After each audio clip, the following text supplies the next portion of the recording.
You are now listening to WSN, Wolf Sports Network, live from the University of West Georgia in Carrollton, now an Odyssey station.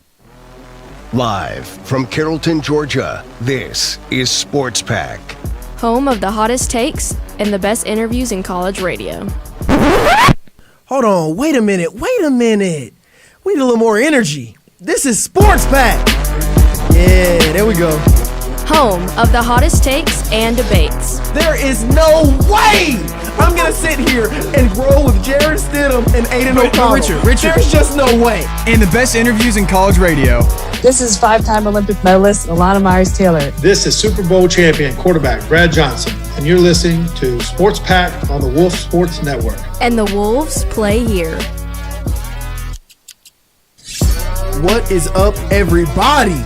And welcome to another fantastic Thursday edition of Sports Pack. I am Richard Reed, joined as always by John Howley, killing it over here on the board.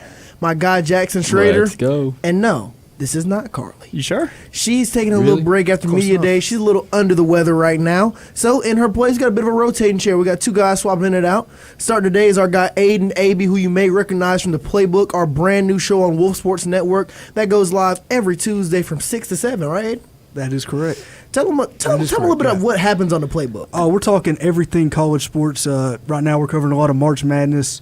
Broke down the Combine last week. We're covering everything that has to do with college sports currently. So if you love college athletics, be sure to come right here to Wolf Sports Network from 6 to 7 on Tuesdays to check out the Playbook. We also got our guy Lim switching in as always, as he does every single Sports Pack show.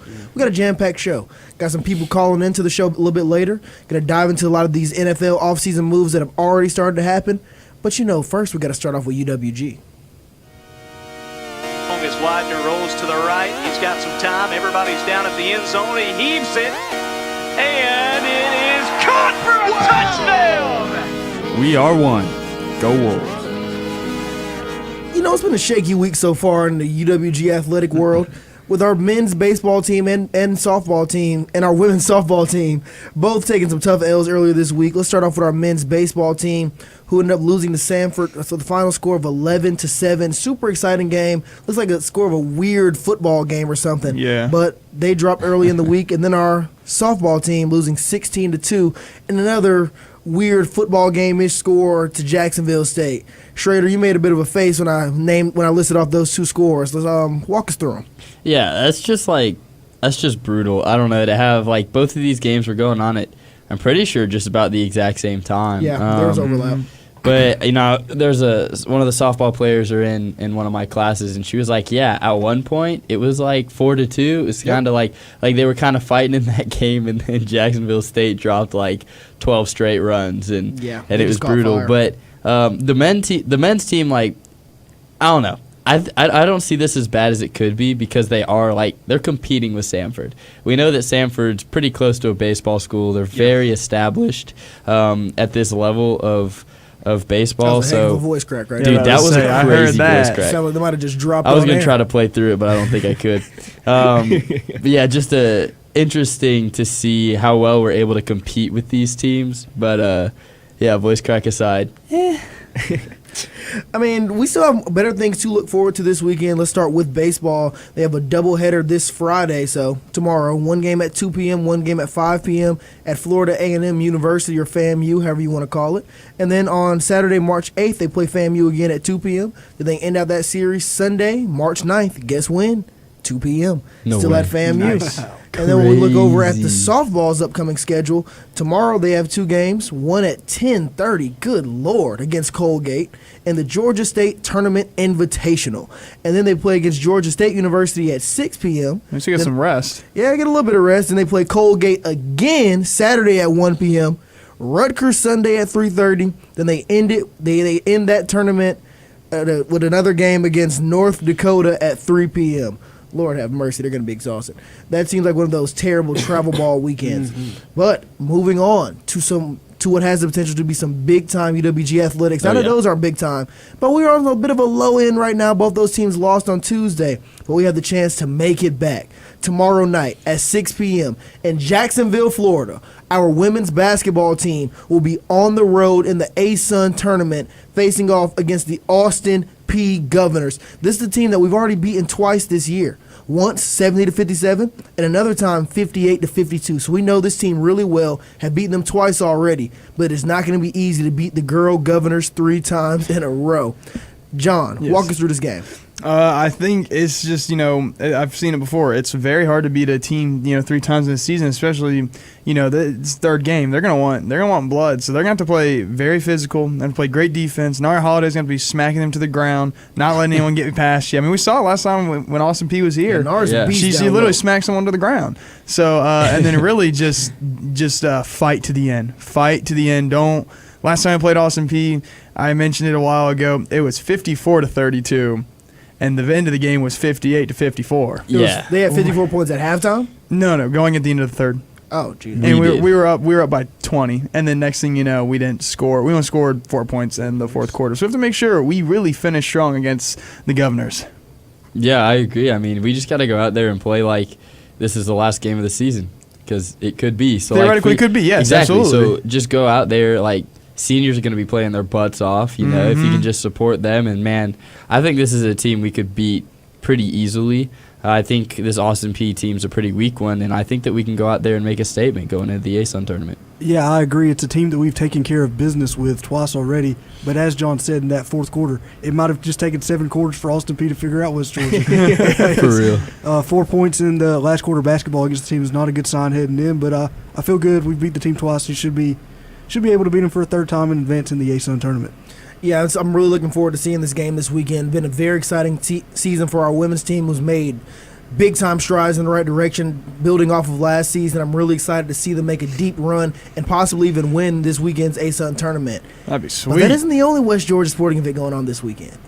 Our football team spring game is this Saturday at 2 p.m., right here in the City of Dreams, Carrollton, Georgia, at University Stadium. It's going to be electric. I cannot wait. A lot of people are really excited. Last year, our football team went 4-7, but 3 of those 7 losses were in one-possession football games, and they brought in a big-time haul from the transfer portal and also in high school recruiting as well. So there's a lot of big faces and new names to see this weekend. Aiden, I want to start with you.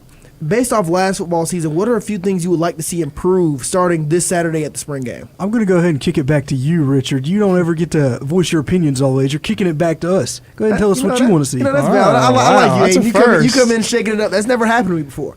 But if I was to pick one position group I'd really love to see improve in this football team, it's the offensive line. Now, if you go to Wolf Sports Network's YouTube page and go click videos, you'll see an interview with me and Carly and Coach Joel Taylor, the head coach of our football team. And he talks a little bit about the offensive line in that interview. So if you want to learn a little bit more, be sure to go to that video and check out the full interview. You're going to learn a lot about West Georgia football this upcoming season.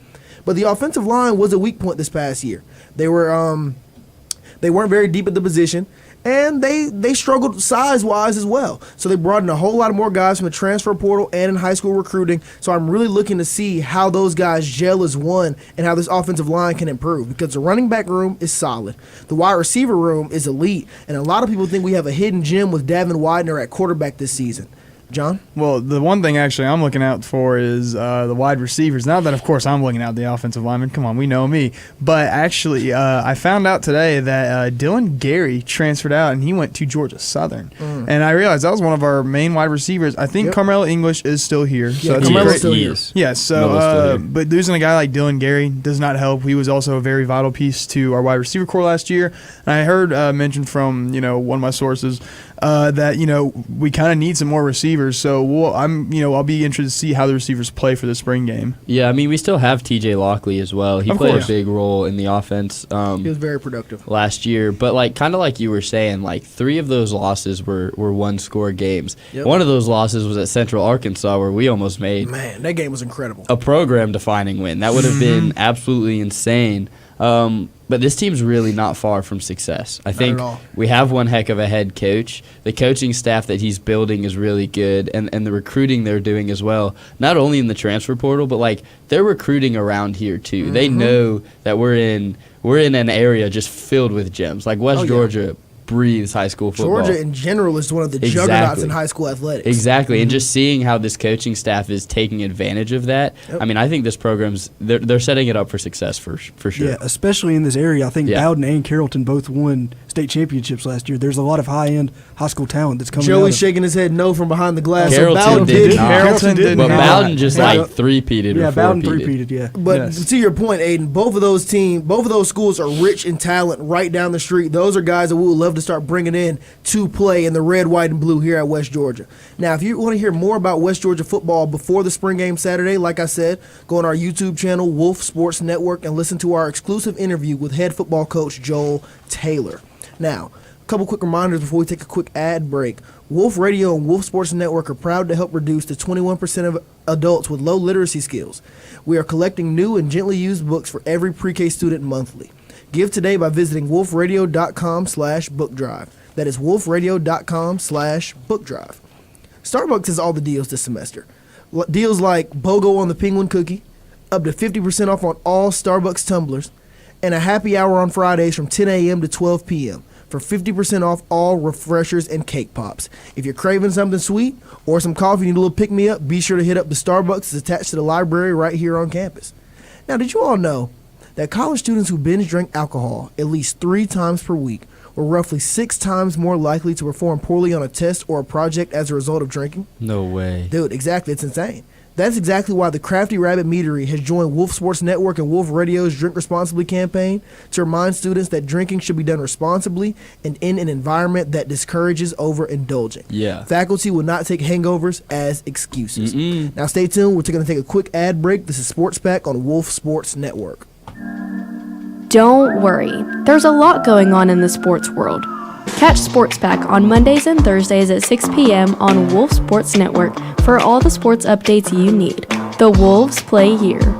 Hey, do you want to be part of Wolf Sports Network? Yeah! Well, I have some good news for you because you can join us. Woohoo! So if you want to learn more about this, go to wolfsportsnetwork.com and click WIT Sports Program. With becoming a WIT, you expand your knowledge in the sports radio world and join our ever-growing family. New face over there, you're not tripping. We got my guy JT over here shadowing the board. He's running through the WIT program right now. Brandon, how you feeling, baby? Welcome to Sports I'm feeling Pack. great being on here for the first time. And we can't wait to meet you once you join us. It's a brand new season, and you know what that means. A brand new series. Kool-Aid Jackson Cook. Mark my words, by the end of his career, Nolan Arenado will be better than Chipper Jones. Jackson Cook. New short series, exclusively on Wolf Sports Network YouTube. Kool-Aid Jackson Cook. Make sure to like and follow on all socials for more content. Sports fans, are you looking for a show where you can see other sports fans sharing in your misery and excitement? Then Sports Out of Pocket is for you, because we're fans too, and we experience our highs. Super DeJean is not a safety. He's just a corner who will lock down your number one. And our lows. Trayshawn Ward. Screw you, buddy. You were on our team last year, and you gave us no mercy, okay? So join us every Wednesday at 5 to cheer and boo along with us, only on Wolf Sports Network. Wolf Sports Network is going to have you covered with content for every day of the week, Monday through Friday. Sports Pack is bringing you all the news in the sports world today on Mondays and Thursdays at 6. Sports Out of Pocket is bringing you sports commentary with a comedic twist on Wednesdays at 5. And sit back and relax and grab your favorite snack, because Triple Threat is bringing you the chill content on Fridays at 11. And the Playbook is going to be bringing you all of the sports news going on in the college world on Tuesdays at 6. So make sure you're tuning in Monday through Friday for all the content Wolf Sports Network is bringing you this semester.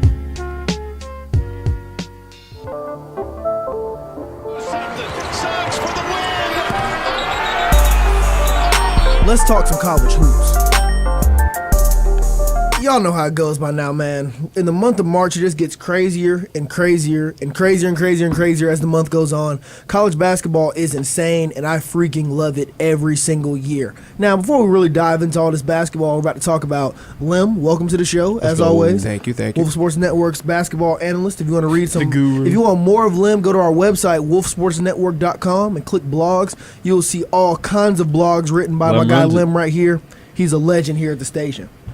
Now, we had some big-time games last night. Games that a lot of people are thinking including teams that a lot of people think we may see in the Elite Eight and maybe even the Final Four. starting with a big-time game in the SEC with the number 5 team in the country, the Florida Gators, going into Tuscaloosa, Alabama to take on the Alabama Crimson Tide. Now, a lot of people have been questioning Alabama recently, saying that their defense could be their Achilles heel because they've dropped a lot of games recently due to their defense. Now, last night, they showed up once again, offensively. But once again, they were outscored, falling to the Gators 99-94, even after getting a 30-point insane vintage performance from their point guard, Mark Sears. So, looking at this Alabama team, what do you all think the ceiling really is? Because we've seen time and time again games where they've gone up against top-tier opponents, and it's just been a slugfest back and forth all day. So when you look at this Alabama team, Lim, I want to start with you. How far do you think they could realistically go into this tournament this year? If I'm being honest, I think they could go to the Elite Eight. The game last night, I just think Florida, they were just really good on both sides of the floor, and Alabama just couldn't keep up with them. But yeah, I think they go to Elite Eight, man. You know, they still have a good team. I think they can sharpen some things up and, you know, clean some things up before the actual NCAA tournament. So that's what I think. Yeah, you know, I look at this Alabama team. I don't watch a lot of college basketball. I don't know if I say that enough on here when we talk about college basketball. But every time that I've seen Alabama in the headlines, you know, it was the Florida game, the Auburn game, or even the Tennessee game. Yeah. And all 3 of those games they've lost. And they haven't necessarily been blowouts. I know that Auburn one wasn't super close. But like the Tennessee one that just happened, they let that one slip away pretty badly. They had it. Like, they had it. All they had to do was inbound the ball, and they couldn't do that. And then you got this game that was just, you know, it's a close one, but they couldn't pull it out. So I don't know how well they're going to do in March, just simply because of the fact that, like, when they're playing tough opponents, they're not necessarily winning those games, and March is kind of known for having tough opponents. Everyone you're going to play in the tournament is going to be a tough opponent. I don't care if it's St. Mary's, St. Vincent, College Tech, State Ag. I mean, they're going to give you the game of their life. Now, I want to flip this question as well, though, because there were 2 teams involved in this game, and the victor was the Florida Gators, who are currently sitting as the 2 seed in the SEC, 26-4. Going into their last game, which will be this weekend, this Saturday, against the Ole Miss Rebels, who just had a big win last night that we're going to talk about as well. But Florida averages 84 points a game and 42 rebounds per game, which is 4th in the country, and only 68 points allowed per game. So when you're looking at this Florida team, they're obviously impressive. Yeah, they lost to Georgia a few games ago, but it was still very close. They battled their way back in it despite being down 20 at one point. So looking at this Florida team, John, I want to start with you. What do you think is the ceiling for this team? Ooh, man. What's the ceiling for this Florida team? You know what?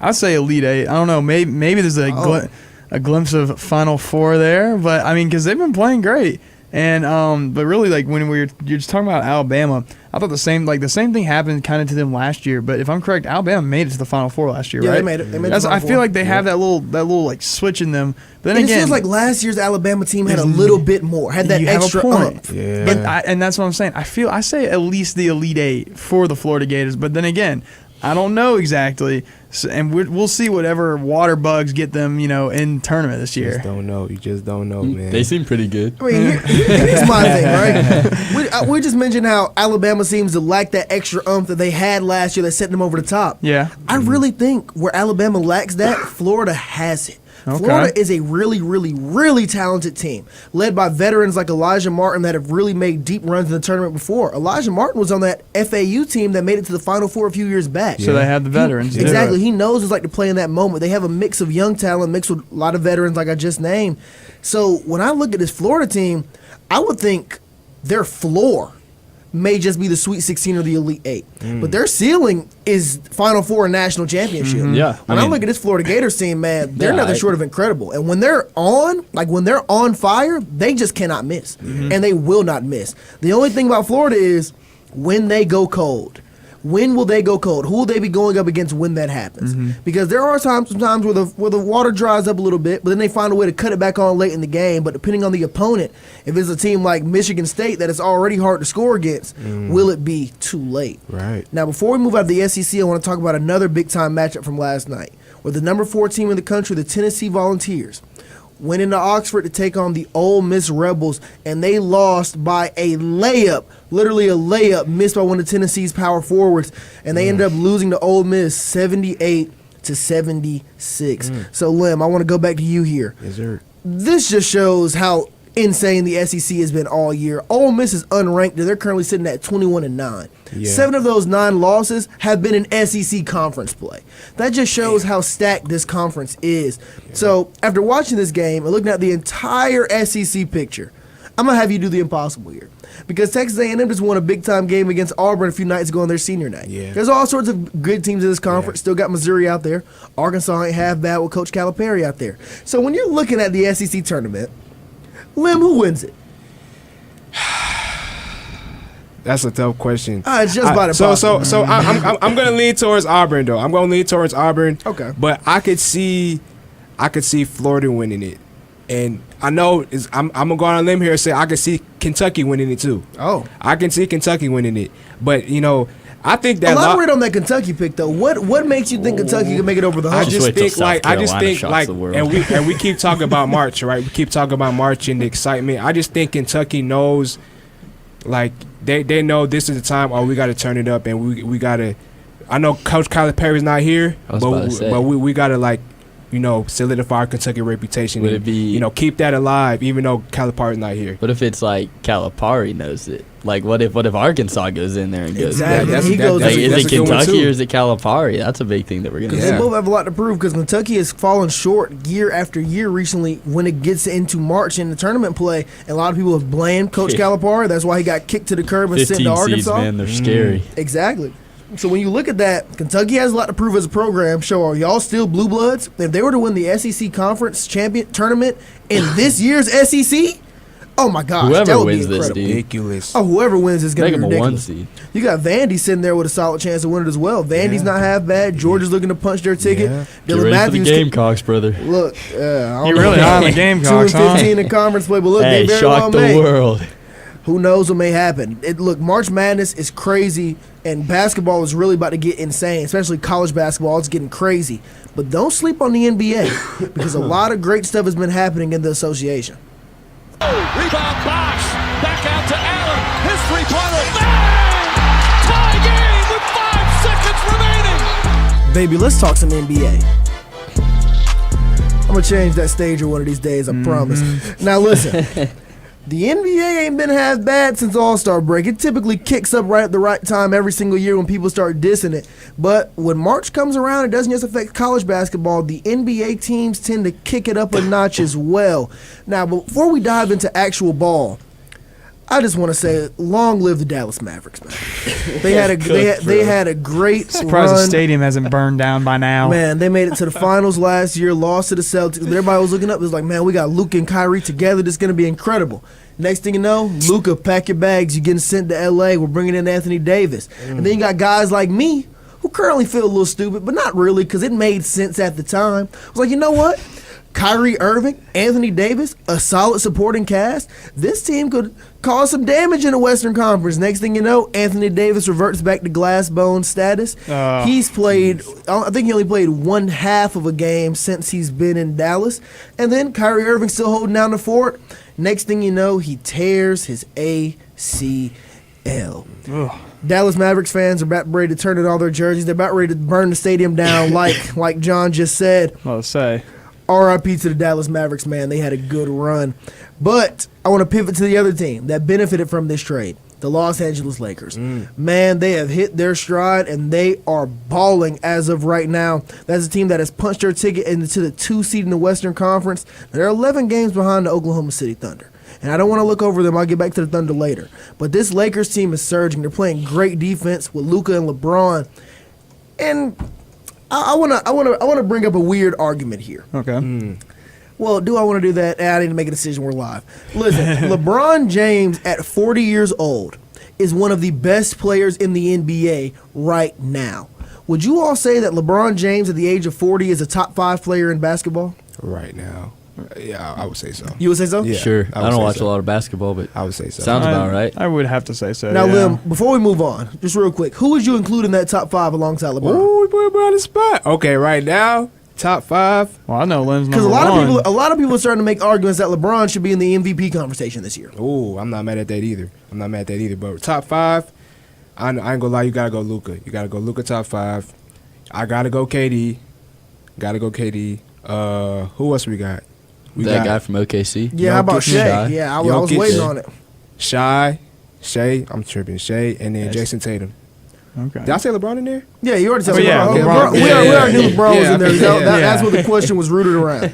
Yeah. Now, okay, hold on. I'm losing my thoughts here. Okay, this is why I brought up the Lakers. The Lakers have a big time game tonight.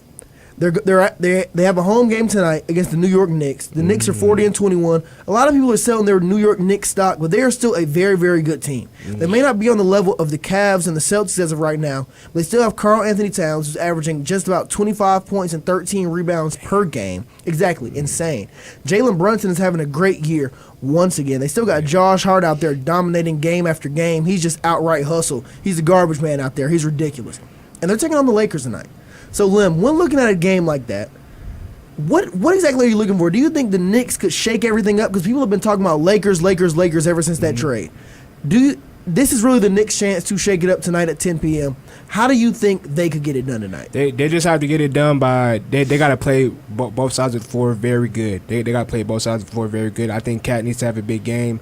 I think Jalen Brunson needs to just play his game as well, and they just need to look comfortable out there. Because the Lakers, I feel like offensively, they're gonna give it to Luka makes plays.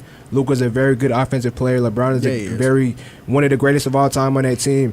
So you gotta go in there and just figure out okay, we know Luka's gonna do his thing. We need to figure out how we can limit those two, and then the supporting cast we can deal with them as knowing that Luke and LeBron, are good players, we can deal with the supporting cast, and we can live with them. So as long as they do that, they have a good chance of winning that game. No, they definitely do. It's going to be a very interesting game tonight. I really can't wait to sit back and watch it. But the Western Conference is just so interesting to me. I sit back and I'm looking at it, and why do I have up the Detroit Pistons schedule? Okay, see, my thing is messing up here. Here we go. Western Conference rankings. I clicked the wrong tab. I'm not talking about the Pistons tonight. I forgot to close that tab the other day. The Western Conference is interesting because you have OKC sitting 11 games above everybody else, 51-11. But people are not respecting the Oklahoma City Thunder. Despite the fact that everybody's pretty much writing down Shea's name as the MVP of this year's season, all people can really talk about are the Los Angeles Lakers and the Denver Nuggets. So, John, yes, why are people not giving the Thunder the credit they deserve, and what are they going to have to do to get that respect? To get that respect, they're going to have to win the championship. Simple as that. I mean, that's one way you earn your respect no matter what.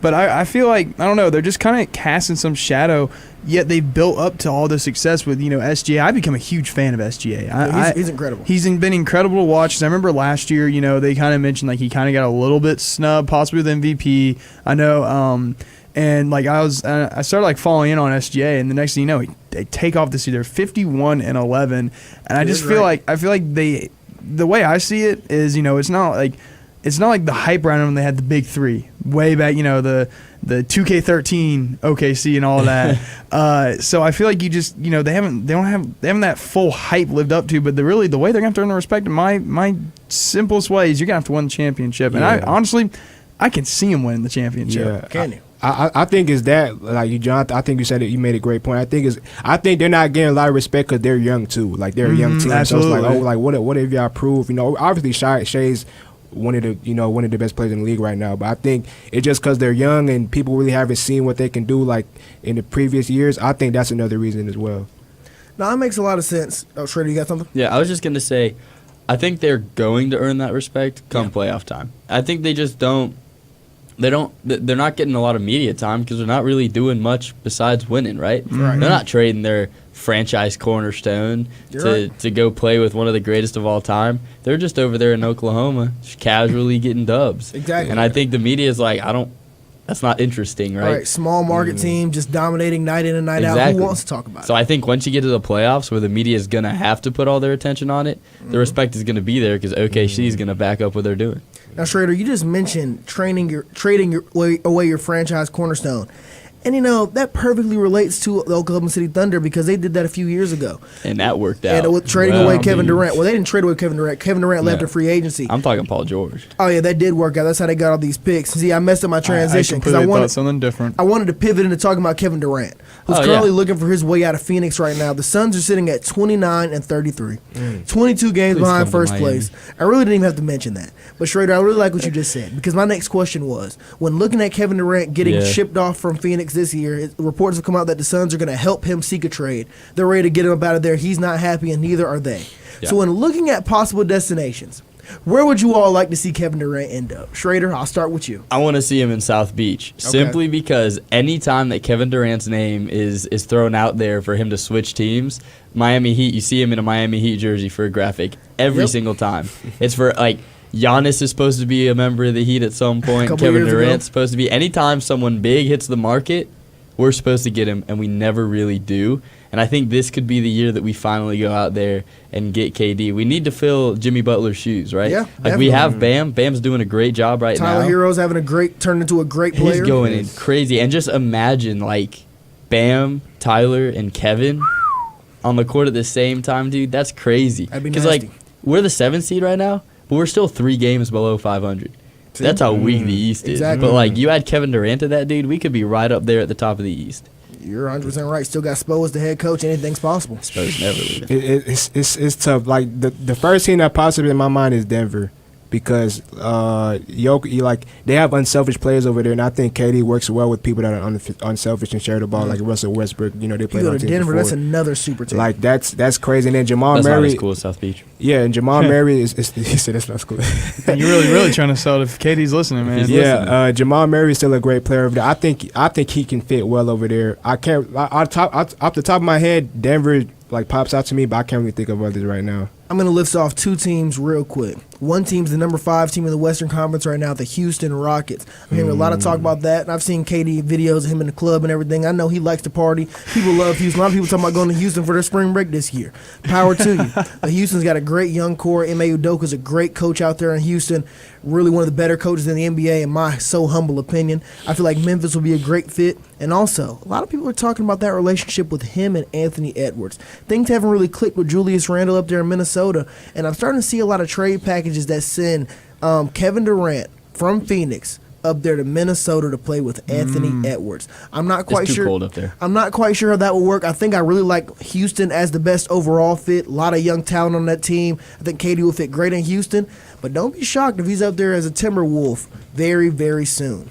Now, Dine West will soon introduce new stations, including a ramen station and a fuel for performance station at West Commons Dining Hall. These additions are designed to provide more choices and cater to different nutritional needs. More information is located at UWG Dine_West on Instagram. That is UWG Dine_West on Instagram. In a recent survey, almost 53% of full-time college students ages 18 to 22 drank alcohol in the past month. That is why the Crafty Rabbit Meadery has joined forces with Wolf Sports Network and Wolf Radio's Drink Responsibly campaign, reminding you there is no drinking under the age of 21, to never drink and drive even if it's only 1 beer, and to add food and water when you drink so you don't end up texting your ex, which means know your limits. Now, we're going to take a quick ad break, but stay tuned because when we get back, we're fielding a couple calls from people just like you that listen to the show, and we're also diving into this NFL offseason. This is Sports Pack on Wolf Sports Network. You are listening to Sports Pack here on Wolf Sports Network, your home for all things UWG athletics. Hey, do you want to be a part of Wolf Sports Network? Yeah! Well, I have some good news for you because you can join us. Woohoo! So if you want to learn more about this, go to wolfsportsnetwork.com and click WIT Sports Program. With becoming a WIT, you expand your knowledge in the sports radio world and join our ever-growing family. New face over there, you're not tripping. We got my guy JT over here shadowing the board. He's running through a WIT program right now. Oh. Brandon, how you feeling, baby? Welcome to Sports Pack. I'm feeling great being on here for the first time. And we can't wait to meet you once you join us. It's a tale as old as time. All good things must come to an end. But this final ride is going to be legendary. Oh, yeah. More legendary than this. Is this the dagger? And this. Jinx! Side high! So be sure to listen to Triple Threat every Friday starting at 11, only on Wolf Sports Network. It's time to introduce Wolf Sports Network's newest show, The Playbook. Your home for college football, baseball, and basketball. And just like VCU in 2011, we're set to make a Cinderella run to the top of a Wolf Sports Network. The Rams are going to the Final Four! Tune in live every Tuesday from 6 to 7 on Wolf Sports Network. Wolf Sports Network is going to have you covered with content for every day of the week, Monday through Friday. Sports Pack is bringing you all the news in the sports world today on Mondays and Thursdays at 6. Sports Out of Pocket is bringing you sports commentary with a comedic twist on Wednesdays at 5. And sit back and relax and grab your favorite snack because Triple Threat is bringing you the chill content on Fridays at 11. And The Playbook is going to be bringing you all of the sports news going on in the college world on Tuesdays at 6. So make sure you're tuning in Monday through Friday for all the content Wolf Sports Network is bringing you this semester. All right, so, John. All right, we got this call coming in. Hello, this is Sports Hey, Pack. Sports Pack. This is Big Pat in Kennesaw. I know him. You've got the Oakland A's and Tampa Bay Rays playing in minor league ballparks this year. Is that really going to make a difference? Are they going to be able to fill them up? And what's your outlook on these two teams? Are they really going to make a push through the season to get to the playoffs? Appreciate it. Take care. Appreciate you, Big Pat. Yeah, thanks, Big Pat. Straight, That's I want to awesome. start with you. You said you know this guy? I do. The name rings a bell. I feel Okay. like he's got a pretty cool kid somewhere out there. Okay. But probably a ginger. yeah, maybe he might be a ginger. Sounds like it. But yeah, I like how he casually just roasts both of these franchises as like they're in minor league stadiums. Do you think they're gonna fill those stadiums? Yeah, it's pretty rough. But I think it's going to be really interesting. I'm really interested to see Oakland this season because they've actually put effort into building the team this offseason. They had their highest paid player ever, I think Severino, a pitcher. They paid $60-something million for him, a huge contract for the A's, biggest ever. And then they've kind of re-signed a lot of key pieces like Brent Rooker. And I think they're going to try to bring back Mason Miller as well. So it's kind of weird. Once they leave Oakland, they start caring about the franchise. But really interested to see how they can do this season because of their improvement from last year. And then Tampa Bay. I don't even know what Tampa Bay is doing right now. Tampa Bay is just in, like, baseball purgatory. They're right there with my Marlins, so don't know what's going on over there. I'm going to say Tampa Bay is not the most fun team to watch, really. But you bring up a good point with the A's because everyone knows that, of course, like you just said, they sign all these guys. And it makes me like really curious because you're spending all this money while you're perhaps building a brand new stadium that's costing you a lot of money. So I'm kind of curious to know is where did some of this money come in for y'all, and how much is this really going to help you in those minor league stadiums as well? Because it's not the biggest place in the world, but it's also not the best teams in the world. You don't have the biggest excitement behind them. And then I'm just going to jump back over to the Rays. To be honest with you, I don't know a lick about the Rays right now. That shows you how much I care about the Rays. They are not a fun team to watch. It's not your day. Yeah, like they're just not a fun team to watch, and I feel like they're just not. They're purgatory. I feel like they're just not going to succeed. I don't know why. Yeah, I don't know. They're just middle of the road. Like they'll catch Do fire. they have a World Series? I don't think so. I don't think so I either. don't think the Rays have a World Series, but I don't know. Clue. It's atrocious. They're just kind of quiet over there in St. Pete. Yeah, it's gonna be really interesting to see how those two things shake out. Because, like you said, those teams aren't the greatest. So even though they are moving to smaller stadiums, like Big Pat said, are they gonna fill them? Because look, if the Braves move to like the Gwinnett Striper Stadium, there'll be people watching from the parking lot with binoculars. Exactly, dude. Shoot. But when it comes to these two teams, the A's and the Rays, man, I have no idea. Well, I'm gonna say one thing. You're saying people. When we went to the Gwinnett Striper Stadium, man, there'd be people in freaking skid steers with a bucket up all the way, sitting on some sort of couch watching the dang game. I promise you, dude. That would be fun to see. We've got somebody else on hold over here. Yep, we got one in our ear. Hello, the Sports Pack. La Bamba Clat, you are my sunshine, my only sunshine. You know who this is. Former sports director Brendan Willoughby Ray. Wow. I have officially placed two futures. One on the Cleveland Cavaliers to win the Eastern Conference, and one on the Los Angeles Lakers, winners of 7 straight, led by the GOAT LeBron James, just scored his Away 50,000th almost? point, by the way, led by a top 5 player, perennial all-star, future MVP, Luka Doncic. I know the Celtics are good. I know the Thunder are good. But guess what? The Cavs are the hottest team in the NBA, and the Lakers are absolutely cooking folks. And I'm going to take it one step further. The Los Angeles Lakers are going to win the NBA championship if LeBron James and Luka Doncic are both healthy. Okay. They are a freight train. They are chugging down the tracks. Choo-choo. All hail the king. All hail the GOAT. Now, his audio was a little shaky, and that's one thing about Dude, these going up call-ins. and down. But they don't have these high-quality mics like we do. They're talking through the phone. But Brendan said first of all, I miss hearing Brendan's voice on this show. Between Brendan and Gianna. It's La Beautiful. I love miss you both. y'all. Like you said, it's La Beautiful. Miss y'all, Brendan and Gianna.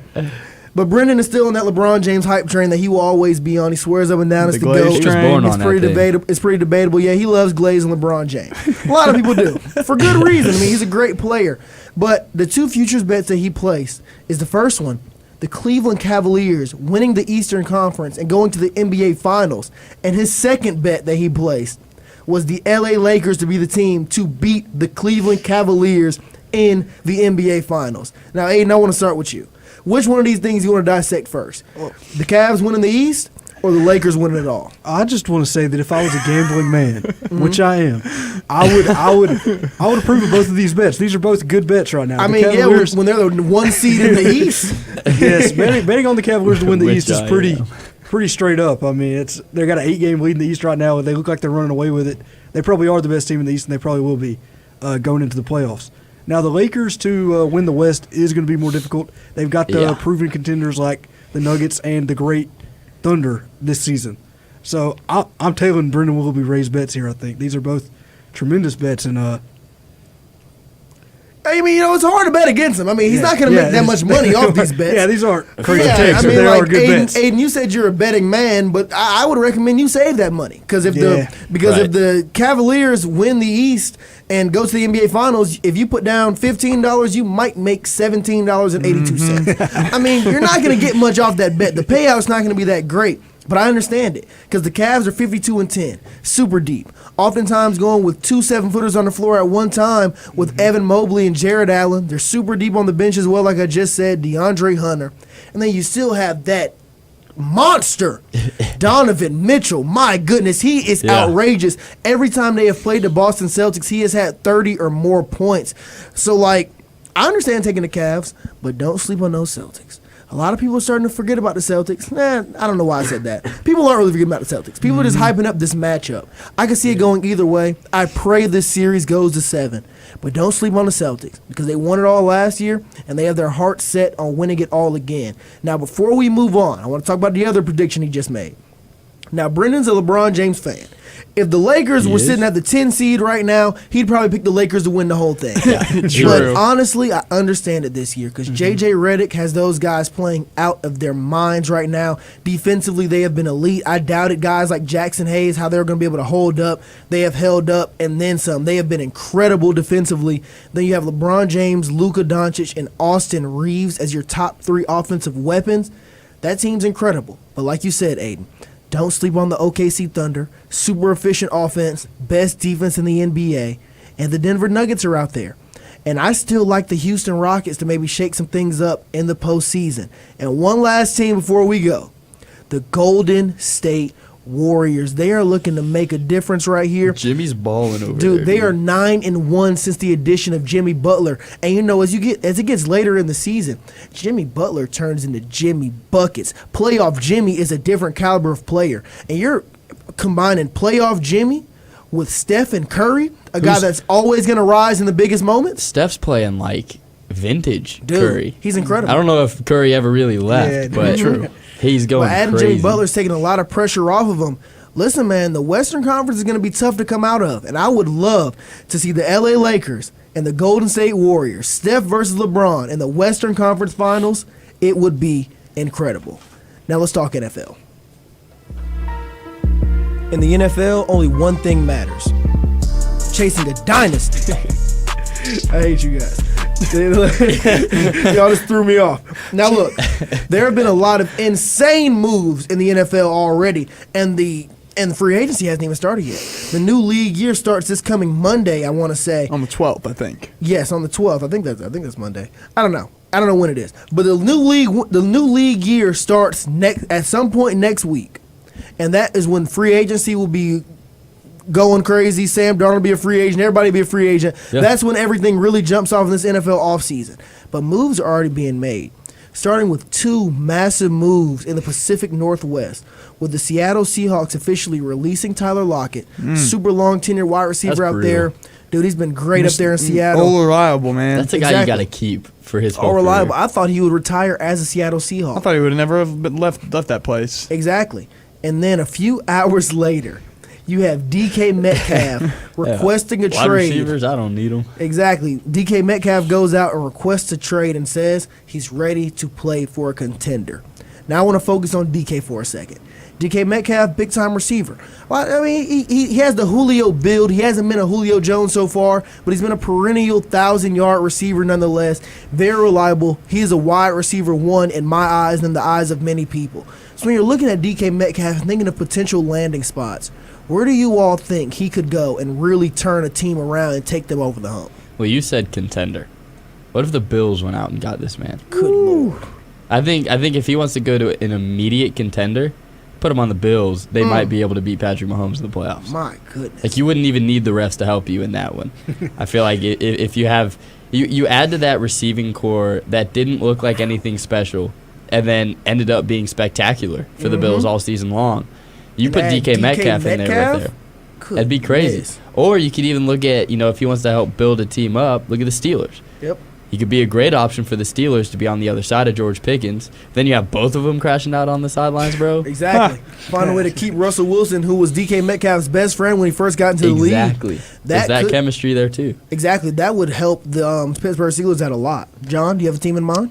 The LA Chargers. Ooh, okay. Telling you. So look, Justin Herbert needs a big weapon. Absolutely. And they just freed up a bunch of cap space by cutting Joey Bosa, their dominant defensive end who gets injured all the time. Yep. But at the same time, with freeing all that money, well, it gives you all that extra money to go get the elite receiver within DK Metcalf, because not that Lad McConkey is great for Justin Herbert, but Lad McConkey ain't as big and strong and tall as Right. DK Metcalf. You got to take some pressure off of him, get some attention off of him. And then exactly. And you have Quentin Johnson, and then you have Will Deasley, who's a decent tight end. Disley, whatever. Deasley, Yam, whatever. All right, basically at the same time, I think it makes their offense really elite and ready to go for the season. The Chargers definitely need another wide receiver one to pair up with Vlad McConkey. That could help a lot. Aiden, you got a team in mind for DK? I'm thinking maybe going to a team with a lot of young receivers who have struggled to stay healthy with the Texans. I'd really like to see Metcalf and Stroud. That's a young receiving core that needs that veteran presence. The DK Metcalf, I don't know if he's a great locker room veteran presence at this point, but he can ball nonetheless. Maybe you can get him to put him in a new environment. Maybe he matures a little bit. With the Raiders, that might not hurt as well. The Raiders aren't in a space where they're just ready to contend for a championship today. But adding DK Metcalf with Brock Bowers and a young quarterback with Pete Carroll. Chip Kelly's there too. Chip Kelly's the offensive coordinator. That wouldn't be a bad fit either. Now, we got a few more people to talk about here, but none of y'all gave what I think is the obvious answer here. Oh. A player that went on Twitter and made his thoughts known and said, DK, look, you're more than welcome to come on over to the East Coast and ball out over here. Holla at your boy. Lamar Jackson and the Baltimore Ravens are in desperate need of one more piece to help get them over the hump. Their defense started off shaky but really came around throughout the season. But in the playoffs, what happened? Zay Flowers got hurt in practice. He was their wide receiver one. Mark Andrews. Yeah, Mark Andrews as well. Didn't have the greatest game of his life. He's probably still having nightmares about it. Yes, they had a chance to win the game. But either way, their wide receiver one, who's really a wide receiver two in this league, was not available. They need a guy to pair up with Zay Flowers and Rashad Bateman.